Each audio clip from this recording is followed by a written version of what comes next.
어느덧 장마 기간이 벌써 돌아왔습니다. 그렇지 않습니까? 원래는 지난주부터 전국적으로 비가 온다고 했는데 여러분 지나와서 아시다시피 청년부 수련회 기간 제주도에 추 목사님 날씨가 좋았죠.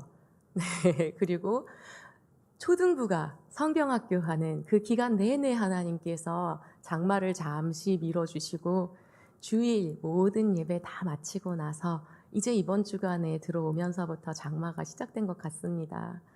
언제나 가장 좋은 것으로 예비하여 주시고 허락하여 주시는 하나님께 감사와 찬양을 올려드립니다. 이 장맛비 가운데에서도 오늘 하루 주님 안에서 평강 누리시고 또한 이 자리에 은혜를 사모하며 나오신 여러분 모두를 환영하고 축복합니다. 오늘도 수고 많으셨습니다. 저는 오늘 그리고 8월 7일에 여러분과 수요 사경회로 이렇게 예배 말씀을 나누게 될 텐데요. 이 두 번을 학계 말씀으로 함께 나누게 됩니다. 그래서 학계는 1장, 2장 이렇게 두 장으로 기록이 되어 있는데요. 오늘은 학계서에 대한 전체적인 개괄 그리고 1장을 위주로 말씀을 나누고요. 그리고 다음번 제가 이 자리에서 여러분과 함께 말씀을 나눌 때는 학계서 2장을 위주로 해서 그리고 전체 학계서를 마무리하는 내용으로 이렇게 말씀을 전할 예정입니다. 기대되십니까? 감사합니다. 학계서는요. 여러분께서 성경을 딱 손에 드시고 말씀을 찾으려고 할 때 아주 좋습니다. 방금도 쉽게 찾으셨죠? 학하고 써있는데 엄지손가락 꾹 누르고 성경을 펴면 바로 학계서가 나옵니다. 네.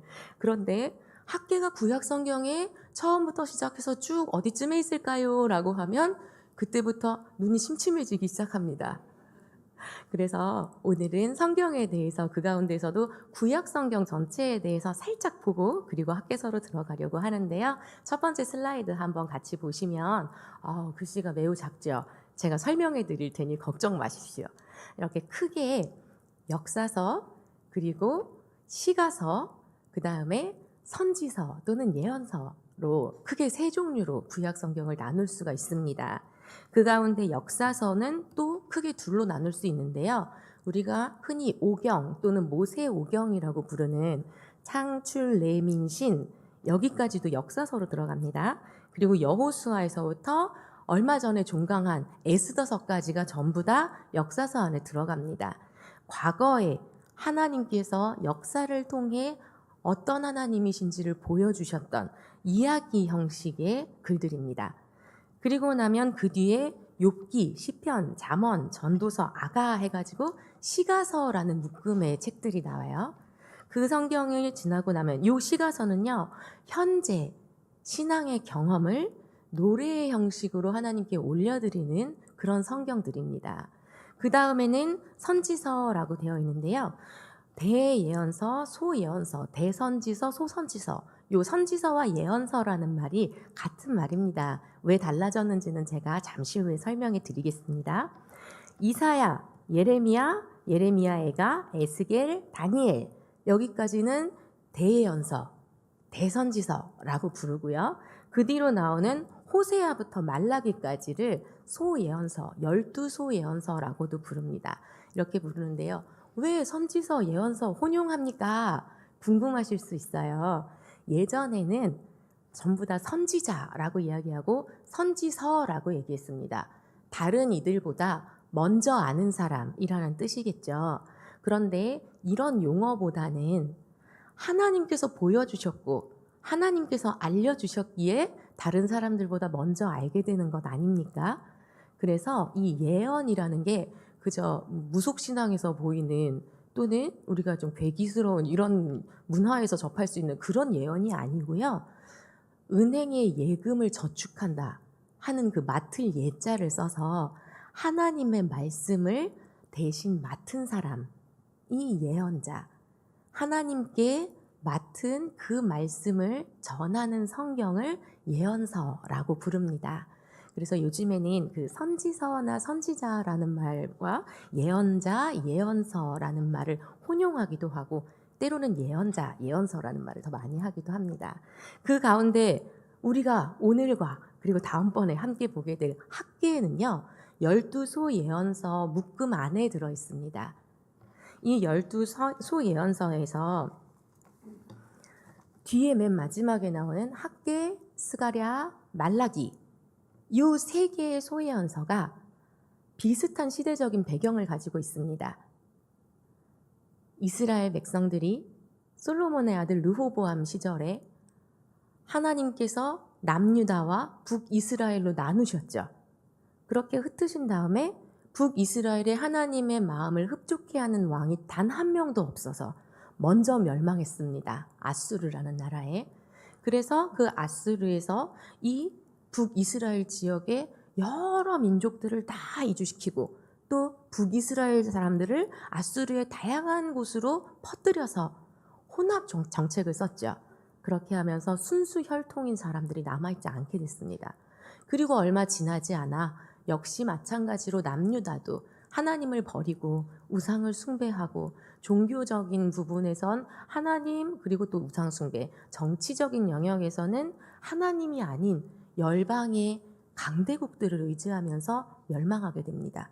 바벨론에 멸망했는데요. 바벨론은 아수르와는 달리 리더들을 자신의 나라로 데리고 가는 정책을 폈어요. 그래서 남유다의 리더들, 우두머리가 될 만한 역량을 가진 사람들이 전부 다 바벨론으로 이주를 간 겁니다. 그리고 그곳에서 때와 기한이 찬 다음에 하나님께서는 포로를 다시 본국으로 귀환시키셨습니다.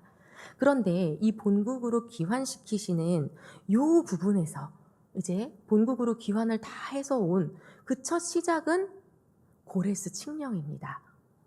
그리고 나서 이제는 우리가 성전을 짓자. 모두 회파되고 파괴된, 그래서 하나님의 임재하실 곳이 없어진, 하나님조차 잃어버린 우리 민족이 다시 한번 주님 앞에 서기 위해 본국으로 돌아와서 성전을 짓자. 이런 마음으로 유대인들이 본국으로 돌아와 성전을 짓기 시작하다가 중단하게 돼요.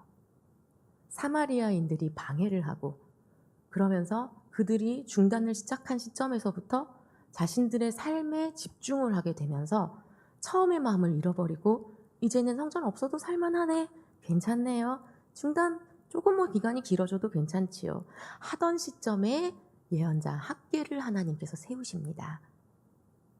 그 학계서가 이제 어떤 이야기들을 우리에게 전해주는지 한번 보려고 하는데요.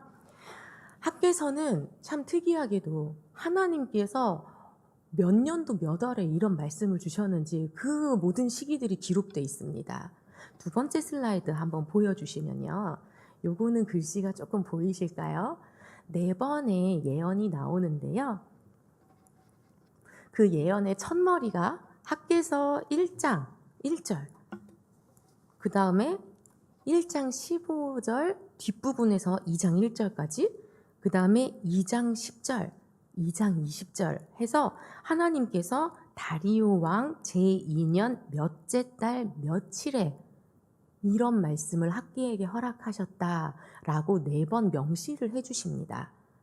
그러니까 우리는 이 학계서가 언제부터 언제까지의 역사적인 배경을 담고 있는지 알 수 있게 되는 겁니다. 바로 그 고레스의 후계자인 캄비세스 황제가 죽은 다음에 즉위한 왕이 다리우스거든요. 그런데 왜 이 다리우스 때 이런 계속해서 성전 재건이 미루어지면서 학계라는 그리고 스가랴라는 두 선지자가 일어서서 여러분 성전을 재건해야 됩니다 할 때까지 아무도 일어서지 않았냐면요. 고레스의 후계자 캄비세스 황제는 그의 직계예요. 그런데 그 캄비세스 황제가 죽은 다음에 집권한 다리우스는요. 고레스의 혈통이 아닙니다. 지방 태수의 아들이었어요. 그런 사람이 페르시아의 황제가 되고 나니까 여기저기서 반란의 조짐들이 보이는 겁니다.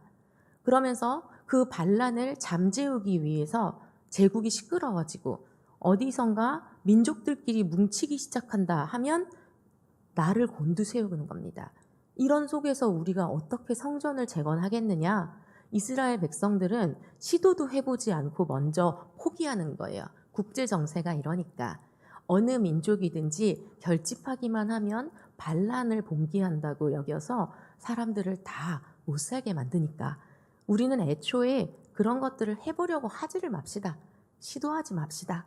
하는 생각들이 만연해 있던 것도 성전 재건을 미루게 되었던 하나의 이유가 됩니다. 이때에 이제 학계 그리고 스가랴는 함께 하나님을 향한 충실한 마음을 비친다면 모든 것들 하나님께서 다 해결해 주시고 허락해 주실 거라고 하나님의 말씀을 대언합니다. 그렇다면 예언자 학계는 어떤 사람일까요? 학계와 스가랴가 같은 시기에 활동했다고 말씀을 드렸는데요. 스가랴에게는 관용 어구처럼 붙는 말들이 있습니다. 이도의 아들 스가랴. 그런데 학계는요, 하나님의 선지자라는 말 이외에는 누구 아들인지, 누구 손주인지, 어느 지역에서 살았는지 아무것도 나오지 않습니다. 이걸 두고 학자들이 의견이 분분한데요. 학계가 내세울 것이 없어서 그렇다라는 의견부터 시작해서 그 시대 사람들한테는 학계라는 인물이 미사여구를 붙일 필요 없이 설명을 붙일 필요 없이 누구나 다 아는 사람이었기 때문에 그냥 하나님의 선지자 학계 이걸로 설명이 끝난다라고 보는 사람들에 이르기까지 다양한 의견들이 있습니다. 그런데 여기에서 우리가 주목해야 할 건 무엇이냐면요. 구약 성경의 기조, 특별히 예언서의 기조는 하나님의 말씀을 맡아서 전하는 그 사람의 배경이 중요한 것이 아니라 그 사람이 선포하는 하나님의 말씀에 집중하라는 겁니다. 이건 지금 우리에게도 동일하게 적용할 수 있는 말씀인 것 같습니다. 목회자뿐만이 아닙니다. 지금 우리 개혁교회에서 신앙생활을 함께 해나가고 있는 모두에게 하나님께서는 하나님의 말씀을 맡기지 않으셨습니까? 그 증거로 우리 모두 각자의 앞에 성경을 두고 있습니다. 하나님의 말씀을 맡은 자로서 나의 배경은 전혀 중요하지 않습니다. 우리 어머니 아버지가 누구신지, 우리 집안이 어떤 집안인지, 몇 대째 모태신앙, 교회에서 어떤 직분, 아니요. 그저 하나님의 종, 하나님께서 주신 말씀으로 마음이 뜨거워지고 이 말씀이 내 삶의 기준이 되고 이 말씀을 전하지 않으면, 살아내지 않으면 내 마음이 불붙는 듯하는 모든 이들에게 어떤 것도 눈치 보지 말고 주님의 말씀 붙들고 나가라 하는 도전을 학계를 통해 우리에게 주시는 것 같습니다. 이러한 마음으로 학계라는 사람을 하나님의 선지자, 그렇다면 나 역시 모든 거 다 아무것도 없어도 그저 주님의 말씀 내게 허락하셨으니 나 역시 이 세상 가운데 학계와 같은 역할로 살아내야겠구나 하는 마음을 가지고 우리가 이 학계서를 대할 수 있으면 좋겠습니다. 학계의 이름은 절기 축제에 태어난 사람이라는 뜻입니다. 성전은 무엇일까요? 예루살렘에서 하나님께 예배드리는 장소죠. 이스라엘 사람들, 유대 땅 전역에 퍼져서 살아가던 사람들이 어떠한 절기가 되면 이 성전에 올라가서 하나님께 예배를 드리지 않습니까? 학계, 절기에 태어난 사람, 절기, 예루살렘 성전을 떠올리는 그 예루살렘 성전이 회파되었으니 이제 그 성전을 재건합시다 라는 사역을 했던 학계에게 참 어울리는 이름을 주신 것 같습니다. 그 학계는요, 파괴된 땅에서 척박한 현실에서 하나님의 희망의 메시지를 전했습니다. 그리고 그 구조와 이제 내용을 우리가 잠깐 살펴보면 아까 보았던 그 PPT를, 슬라이드를 한 번 더 보여주시겠어요? 첫 번째 예언을 우리가 오늘 함께 살펴보게 될 텐데요. 성전 재건을 촉구하는 내용입니다. 이스라엘 백성에게 닥친 여러 어려움들, 자연적인 흉년, 그리고 가난의 원인, 이런 모든 것들이 황폐해진 주님의 집을 여러분이 그냥 내버려 두었기 때문입니다. 사실은 요 하나가 오늘 모든 말씀의 기조입니다. 그리고 이 말씀이 선포되자 그 이후에 지도자들과 백성들이 이 말씀을 듣고 갑자기 정신이 번쩍 들면서 다 같이 성전을 재건하기로 결의하고 성전 재건을 시작합니다. 그리고 두 번째 예언은요, 하나님 현존의 재확인이에요. 그래서 출애굽 때 하나님께서 그분의 백성과 광야의 모든 그 지역에서 함께 하셨던 것처럼 이 현존은 지금의 우리에게도 계속될 거라는 예언입니다. 그리고 새로운 성전은 예전 솔로몬 성전의 영광을 뛰어넘을 것이다 라고 이야기합니다. 세 번째 예언은 제의적인 정결과 부정에 대해서 말하는데요. 주님의 집이 파괴된 채로는 그 백성은 번성할 수 없다. 하나님의 성전에서부터 부정함이 정함이 될 수 있고 그곳에 정함을 입은 백성이어야 정함의 삶을 살 수 있는데 성전이 회파되었기 때문에 그 백성은 부정하고 부정한 백성이 갖는 모든 것이 부정해질 수밖에 없다. 그러니까 결국에는 하나님의 성전을 재건해야 된다.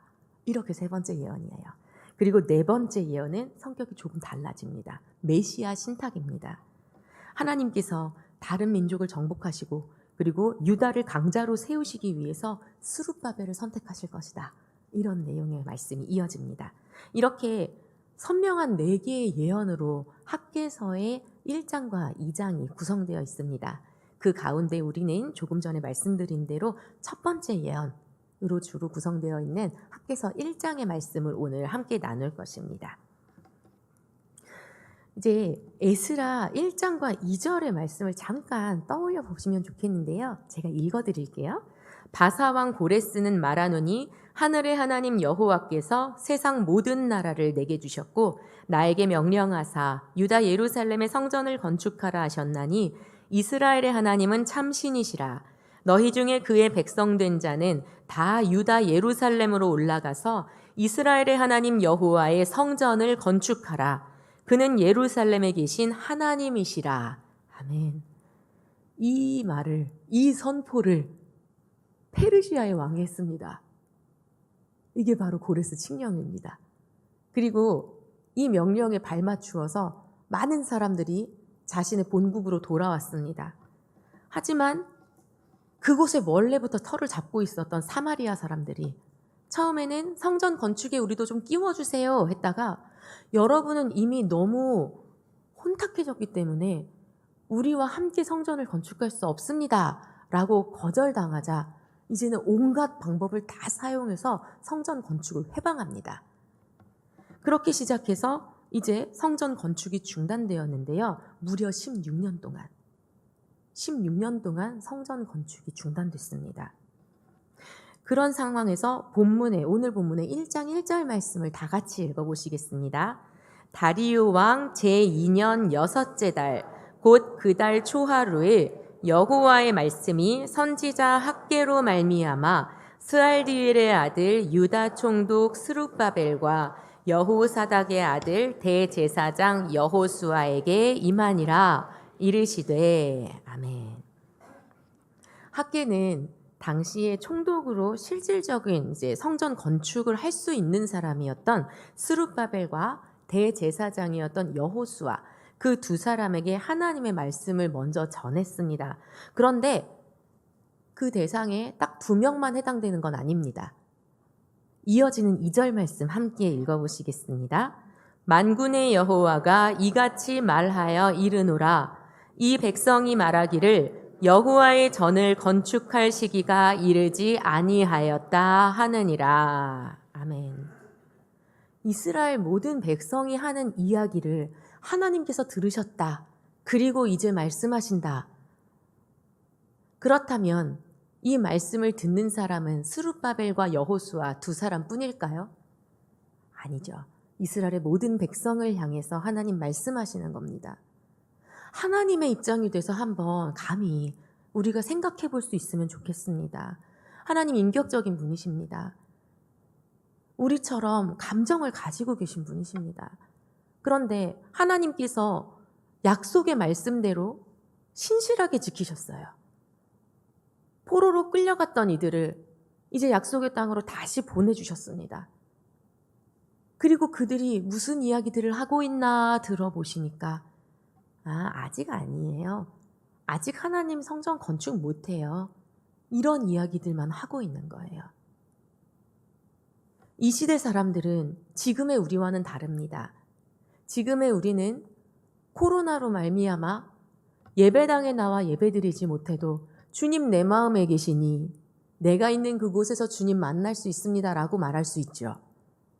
그런데 이들은 어떻습니까? 아직 예수님 안 오셨습니다. 하나님의 임재는 성전에서만 경험할 수 있습니다. 그런데 그 성전은 회파되었고 아직 재건되지 않았습니다. 그런 채로 시작은 했지만 종결하지 못하고 16년이 흘렀습니다. 16년 동안 제대로 된 예배를 드릴 수 없습니다. 하나님의 임재를 경험할 수 없습니다. 하나님을 만날 수 없습니다. 그런데 이들이 하는 말은요, 아직은 때가 되지 않았습니다. 아직은 괜찮습니다. 라고 말하는 겁니다. 그런 백성들을 바라보시는 하나님의 마음은 어떠셨을까요? 동시에 둘 학개와 스가랴를 보내 독촉하시기까지 내 집 좀 지어봐라. 나 좀 만나러 와봐라. 이렇게 말씀하시는 하나님의 마음은 어떠셨을까요? 이어지는 3절과 4절 말씀 함께 읽어보시겠습니다.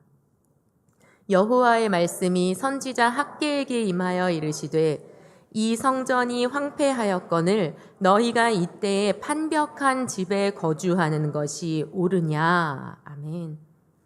16년 동안 성전 건축이 중단됐던 것은 단순히 사마리아 사람들의 방해 때문만은 아니라는 겁니다. 실제적인 문제는 당시 유다 백성들의 마음의 상태라고 하나님은 지적하십니다. 여기에서 이 판벽한 집, 판벽한이라는 말이 나오는데요. 히브리어로 세푸님이라는 말입니다. 이 세푸님이라는 말은요, 집에, 건축물에 지붕을 만들어서 덮다라는 뜻으로 가장 많이 사용되고요. 지붕을 만들어 덮다라는 거에 조금 더 나아가서 호화로운 집을 만들다라는 의미도 가지고 있습니다. 그런데 실제로 이 시기에 유대인들은 흉년이 계속 이어지고 그리고 그들의 삶이 곤고했기 때문에 호화로운 집을 의미하는 건 아니고 그저 먹고 살만한 상태, 지붕을 올리고 그곳에서 안전하게 거주할 수 있는 상태 정도를 예상할 수 있게 해주는 말이다. 이렇게 생각하시면 됩니다. 그런데 바로 앞에 이 성전이 황폐하였거늘 너희가 이때 판벽한 집에 거주하는 것이 옳으냐라고 하나님 말씀하시는데요. 이건 쉽게 얘기하자면 하나님의 성전은 완전히 파괴돼서 비와 서리를 맞고 있는데 너희들은 어떻게 번듯한 집에서 편하게 살고 있느냐라고 하시는 말씀인 거예요. 천지의 주제이신 하나님, 모든 만물의 주인이신 하나님, 역대기에서 말씀하시지 않으셨습니까? 부와 귀가 주께로부터 나온다고요. 그런데 하나님께서 뭐가 아쉬우셔서 이스라엘 백성들에게 내 집은 지붕이 무너져서 비가 떨어지고 서리가 내리는데 너희들은 지붕 잘 덮인 집에서 안전하게 잘 있는다고 성전은 아직 이를 건축할 때가 아니라고 말하는구나. 이렇게 말씀하셔야 했을까요? 그렇게 말씀하시는 하나님의 마음을 생각하면 우리는 무엇을 느낄 수 있습니까?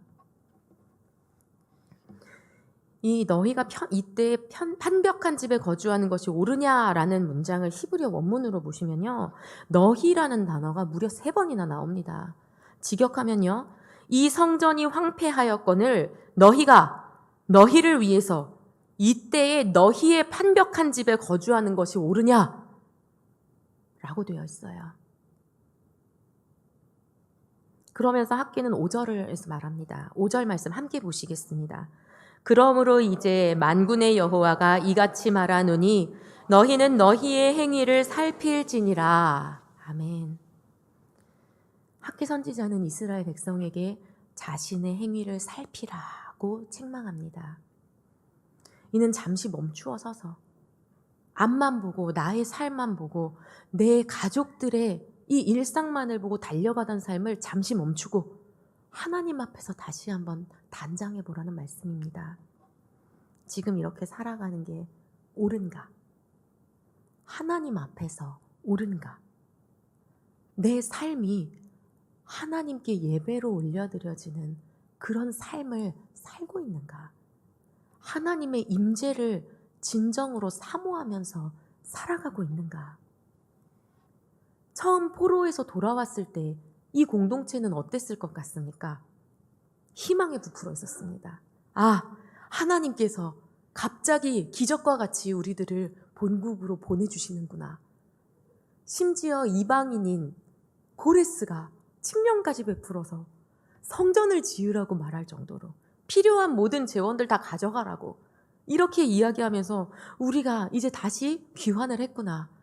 다윗의 왕조가 다시 세워지겠구나. 이 성전이 다시 세워지겠구나. 그러면서 기초돌을 다지는 그 시간에 모두가 얼마나 감격했겠습니까? 그런데 성전 재건이 중단되고 16년이 흐르면서 성전 재건만, 눈에 보이는 성전 재건만 멈추어진 것이 아니라 하나님을 향한 그들의 감격과 그들의 뜨거운 신앙의 열정까지 멈춰버린 겁니다. 1년이 지나고 10년이 지나면서 이제는 하나님께 드려지는 예배에 대한 간절한 사모함이 아니라 하루하루 나의 삶이 어떻게 굴러가는가가 더 중요한 문제가 되어버렸다는 겁니다. 하나님, 우리 지금 너무 먹고 살기 힘듭니다. 우리 형편 하나님 좀 봐주세요. 요거 좀 나아지면 그러면 하나님께 돌아가겠습니다. 요거 좀 나아지면 그러면 성전 다시 짓겠습니다. 자, 6절 말씀 함께 보시겠습니다. 너희가 많이 뿌릴지라도 수확이 적으며 먹을지라도 배부르지 못하며 마실지라도 흡족하지 못하며 입어도 따뜻하지 못하며 일꾼이 삭슬 받아도 그것을 구멍 뚫어진 전대에 넣음이 되느니라. 아멘. 당시 유다 사람들의 실제 상황이 이랬습니다. 그리고 이런 실제 상황이었기 때문에 하나님 성전 건축 못합니다. 기다려주세요. 하는 마음으로 매일매일 하루하루를 살았던 겁니다. 그런데 하나님께서는 그게 아니라고 말씀하시는 거예요. 9절에서 11절 말씀 함께 읽어보시겠습니다. 너희가 많은 것을 바랐으나 도리어 적었고 너희가 그것을 집으로 가져갔으나 내가 불어버렸느니라. 나 만군의 여호와가 말하노라. 이것이 무슨 까닭이냐? 내 집은 황폐하였으되 너희는 각각 자기의 집을 짓기 위하여 빨랐음이라. 그러므로 너희로 말미암아 하늘은 이슬을 그쳤고 땅은 산물을 그쳤으며 내가 이 땅과 산과 곡물과 새 포도주와 기름과 땅의 모든 소산과 사람과 가축과 손으로 수고하는 모든 일에 한재를 들게 하였느니라. 아멘. 우선순위가 바뀌었다고 하나님께서는 분명히 말씀하십니다. 삶이 어렵기 때문에 성전 재건 못하겠습니다 라고 이스라엘 백성들이 말하자 하나님께서는 너희의 삶이 어려워진 게 너희의 마음을 잃어버렸기 때문이다. 나를 잃어버렸기 때문이고 내 앞에 나오기를 포기했기 때문이다 라고 말씀하시는 거예요. 하나님께서 우선순위가 되셔야 하는데 그 우선순위 맨 앞자리에 건물의 주춧돌, 가장 중요한 시작점에 하나님이 계셔야 하는데 그 하나님을 잃어버렸기 때문에 너희의 모든 삶이 흔들려 버리고 마는 것이다 라고 말씀하시는 겁니다. 여러분, 삶의 우선순위를 정하는 것은요, 조금 전 말씀드린 것처럼 건축물에 주춧돌을 놓는 것과 같습니다. 맨 처음 그 시작점에 누구를 두고 있는가? 하나님께서 내 인생의 가장 중심, 가장 중앙부, 시작점에 계시는가? 그 하나님의 임재를 경험하고 하나님으로부터 힘과 은혜를 공급받고 그렇게 해서 그곳을 시작점으로 내 인생을 설계해 한 발 한 발을 나아가느냐? 아니면 나의 만족, 나의 기준, 그 모든 것들이 채워진 후에 그 다음에 하나님을 돌아보느냐? 이 둘 중에 우리 인생의 주춧돌은 무엇으로 채워져 있습니까? 무엇으로 놓여져 있습니까? 이것을 생각해보는 이 시간이 될 수 있기를 원합니다.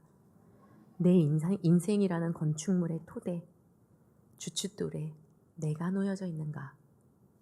주님이 놓여져 있는가? 히브리 문학은요, 중앙에 가장 중요한 핵심을 넣습니다. 시작과 마침, 점점 가서 중앙에 핵심을 둡니다. 그렇다면 학기서 1장, 그곳의 핵심은 7절과 8절 말씀인데요. 우리 7절과 8절 말씀 한번 같이 읽어보시겠습니다. 만군의 여호와가 말하노니 너희는 자기의 행위를 살필지니라. 너희는 산에 올라가서 나무를 가져다가 성전을 건축하라. 그리하면 내가 그것으로 말미암아 기뻐하고 또 영광을 얻으리라. 여호와가 말하였느니라. 아멘. 이겁니다. 하나님께서 이스라엘 백성에게 그리고 오늘의 우리에게 요구하시는 것이 바로 이 말씀입니다.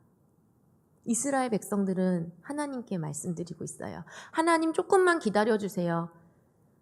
우리 집 조금 하루하루 먹고 살만해지고 더 이상 배고플 거 생각 안 하고 우리 돈도 좀 모아서 하나님 성전 멋지게 건축하겠습니다. 돈 많이 드는 비싼 백향목도 사고요. 솔로몬 시대 성전처럼 금박도 좀 입히고요. 그런 멋진 성전 만들기 위해서 돈을 좀 모아야 되니까 하나님 좀 기다려주세요. 그랬더니 하나님 말씀하시는 거예요. 백향목 필요 없어. 그거 모을 때까지 아니야, 그러지 마. 지금 당장 네가 할 수 있는 그대로 네 마음을 보여달라고 하나님 말씀하시는 겁니다. 지금 당장 일어나 저 산에 올라가서 저 뒷산에 아무 나무든 상관없으니 백향목 살 돈 모을 때까지 기다리세요 하는 그 마음 말고 그 말 말고 하나님 주님 앞에 예배 드리지 않으면 제가 지금 갈급해서 살 수가 없습니다. 제가 마음만은 그 백향목 100그루든 1000그루든 성전을 금박을 입혀서가 아니라 정말 금을 가지고 만들고 싶은 마음은 차고 넘치는데요. 지금 제 수중에 없어요. 그런데 저는 예배 드리지 않고는 살 수가 없습니다. 하나님의 임재를, 하나님의 영광을 맛보지 않고는 단 한순간도 살 수가 없습니다. 주님 예배 드리고 싶어요. 그러니 허름하더라도 뒷산에서 배운 이 나무라도 성전 지을 테니까 여기라도 와주시면 안 되겠습니까? 이런 가난하고 갈급한 마음을 원한다고 주님 말씀하시는 겁니다. 지금의 우리에게도 하나님은 말씀하십니다. 하나님, 대학 입학하면요. 하나님, 취업 성공하면요. 하나님, 전세에서 자가 되면요. 하나님, 리스에서 우리 집 차 되고 나면요. 이 할부 다 갚고 나면요. 아니고요. 지금 제가 주님께 드릴 수 있는 건 이것뿐이지만 지금 저의 요만큼의 시간, 지금 제가 이렇게 공부하고 그 가운데에서도 예배를 포기하지 않겠습니다. 그 가운데에서도 주님을 향한 헌신 타협하지 않겠습니다. 제가 지금 드릴 수 있는 시간 요만큼 뿐이고 제가 지금 드릴 수 있는 헌신 요만큼 뿐이라도 그 가운데 주님과의 동행의 시간이 저에게 너무나 필요하기 때문에 타협하지 않고 주님 앞에 나오겠습니다 하는 그 마음을 보시겠다고 주님 말씀하시는 겁니다. 제가 지금 여기 서서 본당 증축합시다 이런 말씀 드리려고 있는 거 아니에요.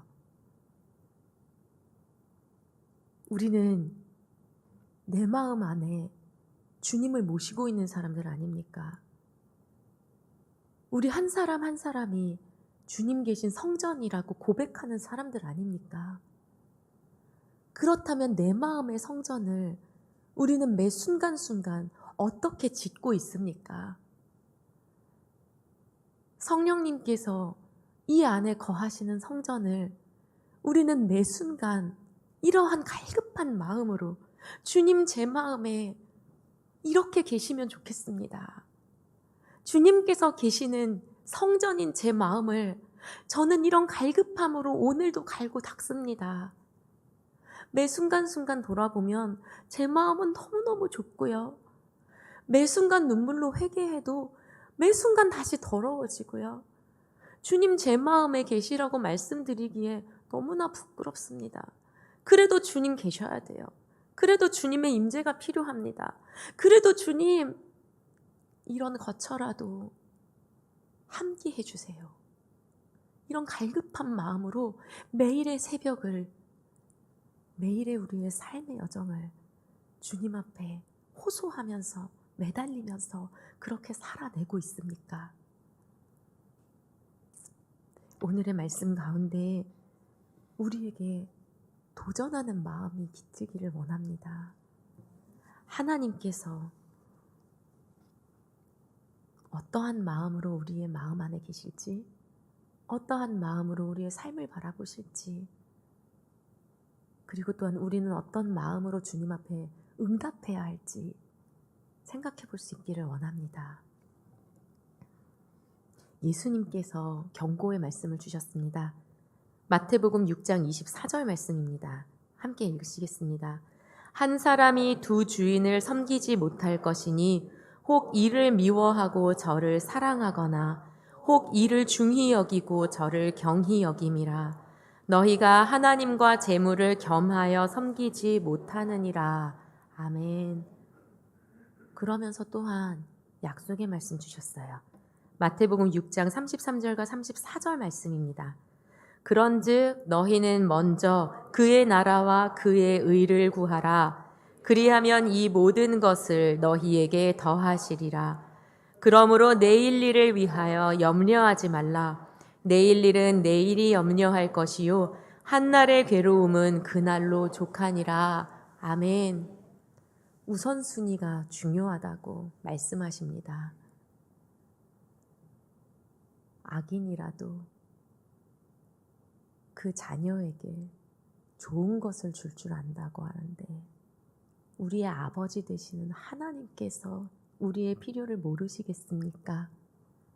내가 계산하고 내가 재서 요거는 내가 챙겨야 살 수 있을 것 같으니까 하나님 이거는 손대지 마시고요.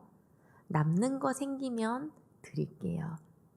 그게 시간이 되었든 열정이 되었든 물질이 되었든 삶의 영역이 되었든 뭐든지 요거는 제 거고요. 하나님 조금만 기다려 보세요. 제 거 채워지고 나면 남는 거 생기면은 그거 남는 거 모아서 하나님한테 드릴게요. 혹시 우리의 마음이 이런 마음이지는 않은지 주님 앞에 한번 돌아볼 수 있기를 원합니다.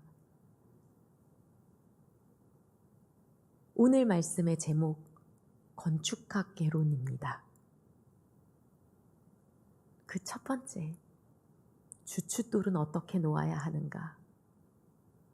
그 주춧돌의 자리에 누가 있어야 하는가? 여기에 대해서 다시 한번 생각해 봅시다. 하나님께서 요구하시는 게요, 그렇다고 지금 갑자기 막 부동산 팔아서 모두 다 헌금해라.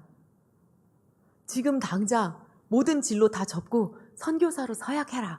이런 거 아니라는 거 우리 모두 다 알지 않습니까? 마음의 고백과 신앙의 출발점을 말하는 겁니다. 이미 주님께서 우리에게 모든 것 다 주셨습니다. 하나님께서는 하나님의 모든 것을 다 주셨습니다. 우리 눈에 보이는 천지 만물, 우리가 하루하루 살아갈 수 있는 시간과 공간과 우리에게 필요한 모든 물질, 관계 이런 것들 결국에 이 땅에서 다 놓고 가야 되는 것입니다. 다 썩어지는 것입니다. 그런데 그것들도 다 주셨어요. 왜? 우리의 필요를 아시는 참 좋으신 아버지시기 때문에. 그리고 거기에 더해서 이 땅에서 결국엔 다 놓고 가야 되고 다 썩어져 가는 이런 것들 뿐만 아니라 무엇을 주셨습니까? 무엇을 주셨습니까? 영원한 생명을 주시지 않으셨습니까? 어떻게 주셨습니까? 주님 자신을 우리에게 내어주심으로 모든 것 우리에게 다 주심으로 우리에게 영원한 생명 주셨습니다. 이렇게 하나님께서 모든 것 다 주셨는데 우리는 그거 다 받은 건데 하나님 제 거 이렇게 있는데요. 이 중에서 제 거랑 우리 가족 거 다 좀 빼고요. 하나님 거 조금 기다려보세요. 이런 마음은 아닌지 다시 한번 보라고 말씀하시는 겁니다. 참 좋으신 우리 하나님 아버지께서는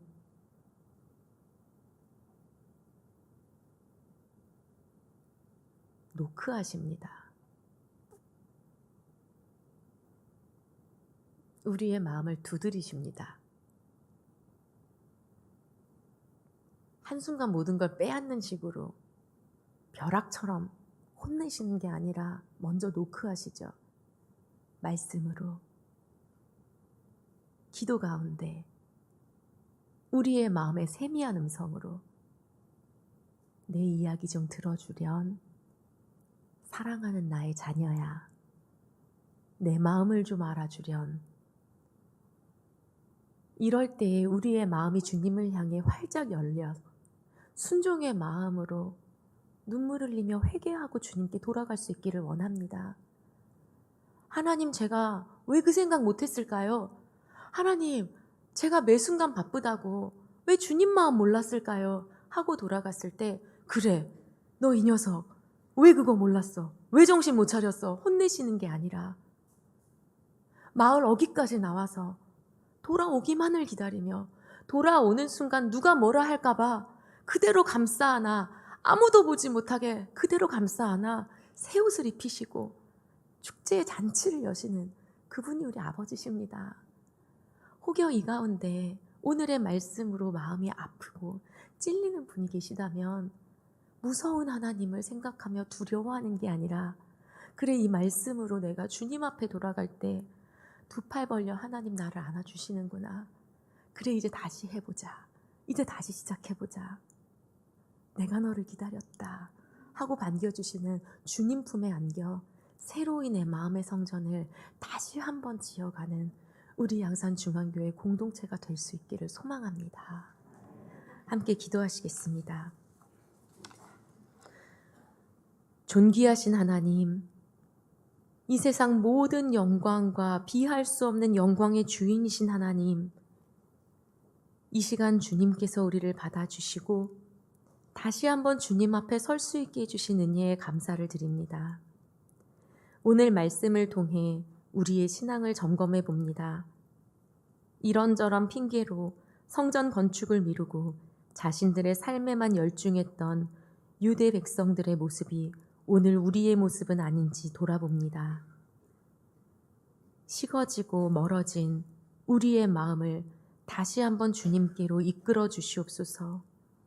오직 하나님만을 우리 삶의 우선순위에 두고 우리 인생의 주춧돌을 주님으로 삼는 복된 성도 되게 하여 주시옵소서. 예수님의 이름으로 기도드립니다. 아멘.